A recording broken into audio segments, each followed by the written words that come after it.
தங்க நகைகள் சோவரனுக்கு 3000 தள்ளுபடி, வைர நகைகளுக்கு 10,000 தள்ளுபடி, மேலும் பல சலுகைகளுடன் அக்ஷய சூப்பர் தங்க திருவிழா. Saravana store super jewellery, Chennai, Madurai, Coimbatore. Opinion Tamil பார்வையாளர் அனைவருக்கும் வணக்கம். நான் உங்கள் யாசேர். ஆட்சிக்கு வரவா போகிறோம் அப்படின்ற அடிப்படையில் வாக்குறுதிகளை விஜய் அவர்கள் அள்ளி வீசியிருந்தார். ஆனால் மக்கள் இன்னைக்கு விஜய் அவர்களுக்கு ஆட்சியை கொடுத்துட்டாங்க. அவரும் சிஎம் பதவி ஏற்றுட்டார். ஆனால் கொடுத்த வாக்குறுதியை எப்படி நிறைவேற்ற போகிறோம் அப்படின்ற விஷயத்தில் விஜய் அவர்கள் கதிகலங்கி போயிட்டார். அதனால தான் பதவியேற்ற முதல் நாள்லேயே எனக்கு அவகாசம் கொடுங்க, கஜானா காலியாக பண்ணிட்டு போயிட்டாங்க, 10 லட்சம் கோடி கடனை வச்சுட்டு போயிட்டாங்க அப்படின்னு சொல்லி உண்மைக்கு புறம்பான பல்வேறு விஷயங்களை அவர் பேசினார். கூடுதலாக இன்னொரு விஷயத்தையும் சொன்னார். நான் ஸ்டாலின் ஆட்சி எப்படி இருந்தது அப்படின்ற வெள்ளை அறிக்கையை வெளியிட போகிறேன், ஒரு டிரான்ஸ்பரண்ட் கவர்மெண்ட்டை நான் ஏற்படுத்த போகிறேன் அப்படின்றத தான் விஜய் அவர்கள் தன்னுடைய ஸ்பீச்சில் கொடுத்துருந்தார். விஜயோட இந்த பேச்சுக்கும் பிடிஆர் அவர்கள் 120 பக்கத்துடன் செய்த சம்பவம் ஒன்றுக்கும் தொடர்பு என்பது இருக்குது. அந்த தொடர்பு என்ன? அது மட்டுமல்ல, விஜய் அவர்கள் வெளியிடுவதாக சொன்ன ஸ்டாலின் ஆட்சியுடைய வெள்ளை அறிக்கையை இந்த வீடியோவில் நாம் வெளியிட போகிறோம். கூடுதலாக விஜயோடைய வெள்ளை அறிக்கையும் இந்த வீடியோவில் நான் வெளியிட போகிறேன். இந்த வீடியோவை முழுமையாக பாருங்கள். மறக்காமல் என்னுடைய ஒப்பீனியன் தமிழ் சேனலை சப்ஸ்கிரைப் பண்ணிக்கோங்க. சிஎம்மாக பதவியேற்ற உடனேயே கஜனா காலி பண்ணிட்டு போயிட்டாங்க, 10 லட்சம் கோடி கடன் வாங்கிட்டு போயிட்டாங்கன்னு சொல்லி விஜய் சொல்வது அத்தனையுமே பொய் என்பதை சென்ற வீடியோவுக்கு முந்தைய வீடியோவிலே மிக தெளிவாக ஆதாரத்தோட விஜய் வச்சே நாம் அம்பலப்படுத்தி இருந்தோம். ஆனால் கூடுதலாக விஜய் அவர்கள் இன்னொரு விஷயத்தையும் சொல்லியிருந்தார். அது என்ன அப்படின்னா, பார்த்தா தான் தெரியும் எது எந்த நிலைமையில இருக்குன்னு, என்ன இருக்கு என்ன இல்ல, எது எந்த நிலைமையில இருக்கு எது எந்த நிலைமையில இல்ல. சோ அதையெல்லாம் பார்த்துட்டு உங்களுக்கு ஒரு வெள்ளை அறிக்கையா அதை வெளியிடணும்னு நான் நினைக்கிறேன். ஒரு டிரான்ஸ்பரண்டான ஒரு கவர்மெண்டா, அதாவது இன்னைக்கு நம்ம தமிழ்நாடு கவர்மெண்ட் இந்த நிலைமையில தான் இருக்கு அப்படின்றத உங்ககிட்ட சொல்லிட்டு I just want to take it forward from there. Stalin ஆட்சி எப்படி இருந்தது அப்படின்ற வெள்ளை அறிக்கையை வெளியிட போவதாக விஜய் அவர்கள் பேசியிருக்கிறார். ஆனால் அதை பார்ப்பதற்கு முன்னாடி எனக்கு ஒரு கேள்வி இருக்குது. விஜய் அவர்கள் இந்த ஸ்பீச்சில் என்ன சொல்கிறாரு? நான் என்ன நடந்திருக்கு அப்படின்றதே தெரியல, உள்ளே போய் பார்த்தா தான் தெரியும், உள்ளே போனால் தான் எது எங்கே இருக்குது எப்படி இருக்குது அப்படின்றத தெரியும் அப்படின்றத மிக தெளிவாகவே விஜய் தன்னுடைய வாக்கு மூலமாகவே கொடுக்குறாருல. அப்படி இருக்கும்போது விஜய்க்கு எப்படி கஜானா மட்டும் காலியாக இருந்தது தெரிஞ்சிச்சு? எப்படி முன்பே அது மட்டும் தெரிஞ்சிச்சு? எப்படி இதே ஸ்பீச்சுக்கு முன்னாடி கஜானா காலியாக இருக்குது அப்படின்ற வார்த்தையை நீங்கள் பயன்படுத்துனீங்க? உள்ளே போய் இனிமே தானே பார்க்கணும். பார்ப்பதற்கு முன்பே கஜானா காலி அப்படின்ற வார்த்தை பயன்பாடு மூலமாக விஜய் என்ன சொல்ல வராரு? இதுலேருந்தே தெரிஞ்சுக்கங்க, விஜயால் அவர் கொடுத்த வாக்குறுதியெல்லாம் நிறைவேற்ற முடியாது. அதனால தான் அவர் போட்ட முதல் கையெழுத்திலேயே மாதம் 200 யூனிட் ஃப்ரீ அப்படின்றத 2 மாதத்துக்கு ஒரு முறையாக மாற்றி, அதுவும் 500 யூனிட்டுக்குள்ளே யூஸ் பண்ணுறவங்களுக்கு மட்டும்தான் அப்படின்ற மாதிரி சேஞ்ச் பண்ணிட்டாரு அப்படின்றது புரிஞ்சுக்கிற முடியுதா? இது மட்டுமல்ல, 6 சிலிண்டர் ஃப்ரீலேருந்து மாதம் 2,500 ரூபா 15ஆம் தேதி போடணும். அதிலிருந்து இனி அவர் என்னென்ன வாக்குறுதிகள்லாம், பிறந்த குழந்தைக்கு தங்கம், மகளிர் திருமணத்திற்கு பட்டுச்சேலை, தங்கம், இதெல்லாம் கொடுப்பதற்கான வாய்ப்பே இல்லை. தமிழ்நாடு அரசு போடக்கூடிய பட்ஜெட்டை தாண்டி 3 மடங்கு போட்டால் மட்டும்தான் விஜய் அவர்களுடைய வாக்குறுதியை நிறைவேற்ற முடியும் அப்படின்றது எல்லா பொருளாதார வல்லுநருடைய பார்வை. ஆனாலும் விஜய் அவர்கள் வாக்குறுதியை அடிச்சு விட்டு இன்னைக்கு ஆட்சிக்கு வந்துட்டார்ல. சரி, விஜய் அவர்கள் இன்னைக்கு வெள்ளை அறிக்கை வெளியிட போவதாக சொல்றாரு. இதை பார்த்த உடனே பலரும் பார்த்தீங்கன்னா, ஆஹா, புதுசாக ஏதோ ஒரு விஷயத்தை விஜய் செய்ய போறாரு, டிரான்ஸ்பரண்ட் கவர்மெண்ட்டை நடத்த போறாரு அப்படின்ற மாதிரி பேசுறாங்க. தாவேக்கால அமைச்சர் பொறுப்பை ஏற்றுக்கொண்ட மோடி புகழ் பாடக்கூடிய கீர்த்தனா அவர்கள் கூட இந்த விஷயத்தை சொன்னதை பார்க்க முடிஞ்சு. ஆனால் வெள்ளை அறிக்கை என்பது ஏற்கனவே 2021ஆம் ஆண்டே ஸ்டாலினுடைய ஆட்சியிலே வெளியிட்டிருக்கிறாங்க.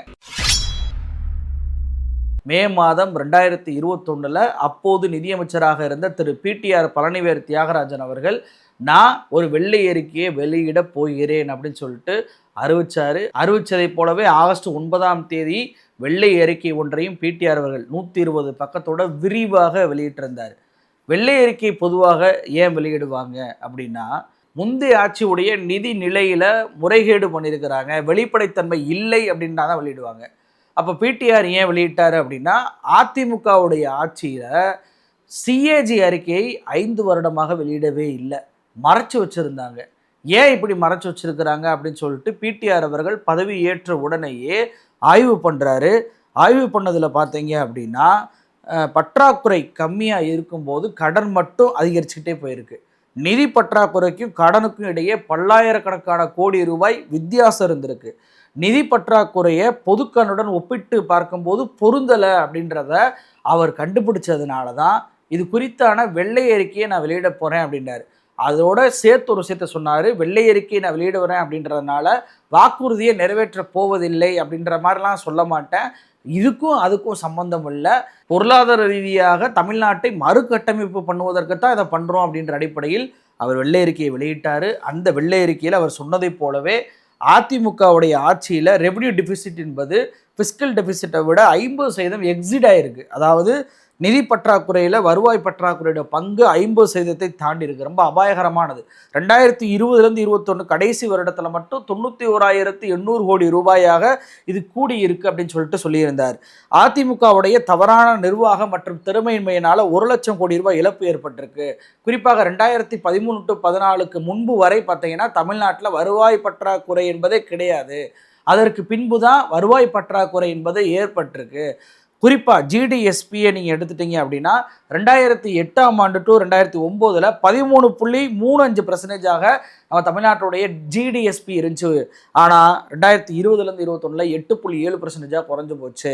ஸ்டேட்டுடைய க்ரோத் ரேட், மாநிலத்துடைய வளர்ச்சி விகிதம் பார்த்தீங்கன்னா 2006 to 11 11.46% இருந்தது. 2016 to 21 4.32% போச்சு. கொரோனா காலம்னு எடுத்துட்டா 2019 to 20 1.83% தான். இதில் ஜிஎஸ்டி அமல்படுத்தினதும் மாநிலத்துடைய வருவாயை பாதித்து மிகப்பெரிய வருவாய் இழப்பு என்பது ஏற்பட்டு வெறுமன கடனை மட்டுமே வாங்கியிருக்கிறாங்க. ஆனால் அங்கே வளர்ச்சி என்பது டிரான்ஸ்ஃபர் ஆகவே இல்லை அப்படின்றது தான் பிடிஆர் அவர்கள் தன்னுடைய வெள்ளை அறிக்கை மூலமாக சொல்ல வந்த செய்தி. அதாவது வெள்ளை அறிக்கை என்பதே சென்ற ஆட்சியில் முறைகேடு நடந்ததை சொல்வதற்கெல்லாம் இல்லை, சென்ற ஆட்சியில் அவங்க நிதித்தன்மையை வெளிப்படைத்தன்மை இல்லாமல் பண்ணியிருந்தால் மட்டும்தான் இப்படியான வெள்ளை அறிக்கையை வெளியிடுவாங்க. அப்போ திமுக அன்றைக்கு வெளியிட்ட வெள்ளை அறிக்கையில் ஒரு நியாயம் இருக்குது. ஏன்னா வளர்ச்சி என்பது கம்மியாக இருக்குது, கடன் என்பது அதிகமாக இருக்குது. அதன் அடிப்படையில் பிடிஆர் வெளியிட்டார். விஜய் எதற்காக வெளியிடணும்? ஏன்னா இங்கே கடந்த 2 வருடமாக இரட்டை இலக்க வளர்ச்சி என்பது தமிழ்நாடு அடைஞ்சிருக்கு. கடன் என்பது 10 லட்சம் கோடி அப்படின்னாலும் வளர்ச்சி என்பது அதிகமாக இருக்குது, கடன் என்பது கட்டுக்குள் தான் இருக்குது அப்படின்றதெல்லாம் பொருளாதார வல்லுநர்களே ஏற்றுக்கொண்ட ஒரு விஷயமாக இருக்கும்போது விஜய் அவர்கள் வெள்ளை அறிக்கையை வெளியிடுவேன் என்று சொல்லுவதே தன்னுடைய வாக்குறுதியை நிறைவேற்ற முடியாது, காலம் கடத்தி எப்படியாவது எதையாவது சொல்லி மக்களை ஏமாற்றலாம் அப்படின்றக்காக தான் அப்படின்றத தவிர வேறு எதுவும் கிடையாது. சரி, விஜய் அவர்கள் அப்படி வெள்ளை அறிக்கை வெளியிட்டால் திமுக மாட்டிக்கிருமா? திமுகவுடைய ஆட்சியில் எப்படி இருந்தது? அந்த வெள்ளை அறிக்கையை நாமளே வெளியிடலாம். ஒரு ஃபோட்டோ உங்களுக்கு காட்டுறேன் பாருங்கள். இதுதான் திமுகவுடைய 5 ஆண்டு ஆட்சியுடைய வெள்ளை அறிக்கை. இதில் ஜிடிஎஸ்பியை பாருங்களேன். 2021 ஸ்டாலின் அவர்கள் முதலமைச்சராக இருந்த முதல் ஆண்டு ஜிடிஎஸ்பி 18,45,853 கோடி ரூபாய். இது எல்லாமே கோடியில் இருந்து நம்ம சேர்த்துக்கிறணும், ஆனால் நம்பர்ஸ் மட்டும் கொடுத்துருக்குறாங்க. ஆனால் அதுவே 2025 to 26 27,33,000 மாறி இருக்கு. 48% தமிழ்நாட்டுடைய ஜிடிஎஸ்பி என்பது கூடியிருக்கு. அது மட்டுமல்ல, அடுத்து ஜிடிபி இந்திய அளவில் நீங்கள் எடுத்துட்டிங்கன்னா 2,64,64,637 ஸ்டாலின் அவர்களுடைய முதலாம் ஆண்டில் இருந்தது. 3,61,98,000 மாறி இருக்கு. 53.1% வளர்ச்சி என்பது ஜிடிபி மட்டுமே தமிழ்நாட்டில் அடைஞ்சிருக்கு. பெர் கேபிட்டா ஜிஎஸ்டிபி தனிநபர் வருமானம் 2,69,388 கோடியிலிருந்து 3,87,905 கோடியாக உயர்ந்திருக்கு. 44% என்பது உயர்ந்திருக்கு.